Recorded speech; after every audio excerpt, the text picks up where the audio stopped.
मैं आपके साथ हूँ, चिंता मत करो। जब कोई ऐसा कहता है तो कितना अच्छा लगता है ना। हारा हुआ इंसान भी अपने आप को बस जीत के बहुत करीब महसूस करता है। ये हार नहीं थी, मगर देवी अहिल्या को इस वक्त बहुत ज़्यादा अच्छा लग रहा था। वो अपने तकलीफ़ को, जो प्रसव पीड़न को हो रही थी, भुला चुकी थी। लगभग भुला चुकी थी। क्यों? क्योंकि खुशी ही इनको इतनी मिल गई थी, और उनको ही नहीं, हम सबको भी। अब इसके क्या कहें? ये कहें कि देर आए दुरुस्त आए, या फिर यूँ कहें कि माले राव ने आते ही चमत्कार कर दिया। जो मुनासिब नहीं लगता था वो मुमकिन कर दिखाया। कैसे? देखिए, पहले भी मैंने कहा है कि सिर्फ़ और सिर्फ़ किसी के कहने से या सिर्फ़ और सिर्फ़ देखने भर से विश्वास नहीं करना चाहिए। खुद सुनो, खुद देखो, और वो भी दोनों चीज़ें एक साथ एक ही वक़्त पर हों, तभी उस चीज़ पर विश्वास करें। और कई बार तो वो भी गलत हो जाती है। मगर यहाँ पर पार्वती समझ गई है। जी हाँ, चमत्कार क्या हो गया है, पार्वती को समझ में आ गई है कि देवी अहिल्या क्या सोचती है पार्वती के लिए, और देवी अहिल्या वास्तव में क्या है। वो सिर्फ रानी नहीं है, वो सिर्फ मालव की छोटी रानी नहीं है, वो सिर्फ युवराज की बड़ी पत्नी नहीं है, पहली पत्नी नहीं है, वो बल्कि वाकई में देवी है। कर्म से भी, जबां से भी, और हर तरह से भी। अब वो समझ चुकी है, और ये चमत्कार हुआ है उस वक्त जब वो गुस्से में आ रही थी लड़ने के लिए देवी अहिल्या से। देवी अहिल्या को प्रसव पीड़ा थी, मगर उसे अपने पास चाहिए थे युवराज खंडराव।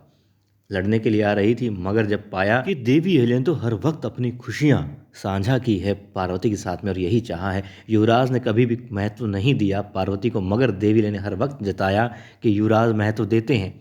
और पार्वती को यही लगता रहा कि वाकई में युवराज ही महत्व देते हैं, मगर देवी अहिल्या की वजह से वो दूर चले जाते हैं पार्वती से। मगर ऐसा नहीं था।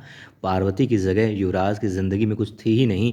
जितनी भी हो सकी, जो भी नाम जुड़ा या जो साथ जुड़ रहा था, वो सिर्फ और सिर्फ देवी अहिल्या की बदौलत था। अब वो समझ चुकी है, और देखिए कमाल की बात ये है, लड़ने के लिए आती है मगर फिर भुला देती है उस मावा बाटी को, रखती है एक तरफ और जाती है देवी अहिल्या का हाथ पकड़ती, कहती है सब कुछ ठीक हो जाएगा, मैं हूँ आपके साथ। अब पार्वती वाकई में एक छोटी बहन के तौर पर वहाँ बैठी होती है देवी अहिल्या के साथ में, हाथ में हाथ होता है और उन्हें ढांढस बंधा रही होती है। और देखिए, यदि ये दिखावा होता, क्योंकि हर बार हमें लगा है कि पार्वती अच्छी है, हाँ वो सुधर जाएगी, मगर नहीं। वो कहते ना, पता नहीं होता ऊँट किस करवट बैठेगा। बिल्कुल, तो वो अपनी करवट को बदल लिया करती थी, और बुरी बन जाया करती थी। हालांकि लगता है कि बुरी ही है, मगर अब लग रहा है कि सुधर गई है, अच्छी बन गई है। क्योंकि देखिए, जब मालेराव पैदा हुए, युवराज की तरफ नहीं बैठी वो देवी अहिल्या के उस तरफ बैठी थी जहाँ उसे बैठना था। युवराज सामने थे, युवराज चाहे किसी तरफ बैठते, मगर वो यदि मन में थोड़ा सा भी ये होता कि हाँ युवराज नहीं, उस वक्त सिर्फ देवी अहिल्या थी, इसलिए वो देवी अहिल्या की दूसरी तरफ बैठी थी, वरना वो युवराज की तरफ बैठी होती। देखिए, अब लग तो यही रहा है कि वो सुधर गई है और सुधरी ही रहेगी, अच्छी ही बनेगी, और देवी अहिल्या के साथ में कदम से कदम मिलाकर काम करेगी, छोटी बहन के रूप में उनका हर वक्त साथ देगी।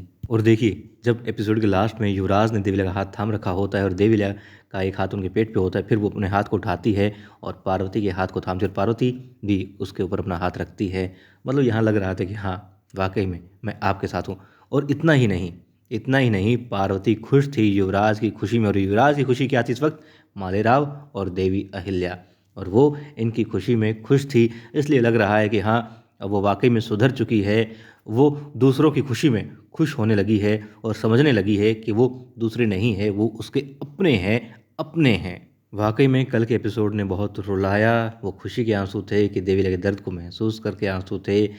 मगर जब लास्ट में देखा कि पार्वती का हाथ देवी लगे हाथ में होता है, तब वो कहती है कि घबराइए मत, सब ठीक हो जाएगा, मैं हूँ आपके साथ, मैं हूँ आपके साथ। युवराज से भी कहती है कि युवराज आप बाहर जाइए, मैं हूँ देवी अहिल्या के साथ में, मैं हूँ।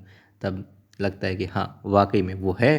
देखिए, कल के एपिसोड में यूँ तो हर क्षण बहुत कीमती था, बहुत खास था। अलग ही उसका अंदाज था, अलग ही भाव थे, मगर जब पार्वती ने कहा कि वो देवी अहिल्या के साथ में है, तब लगा कि हाँ, वाकई में ये क्षण बहुत खास लगा। और देखिए, यदि हमारे आसपास भी कोई दर्द में है, तकलीफ में है, ज़रूरत महसूस कर रहा है किसी की, तो हम किसी का कुछ नहीं कर सकते, कुछ नहीं दे सकते, मगर हम उसके साथ खड़े होकर के ये कह सकते हैं हम तुम्हारे साथ हैं। और आपका इतना कहना बहुत होता है।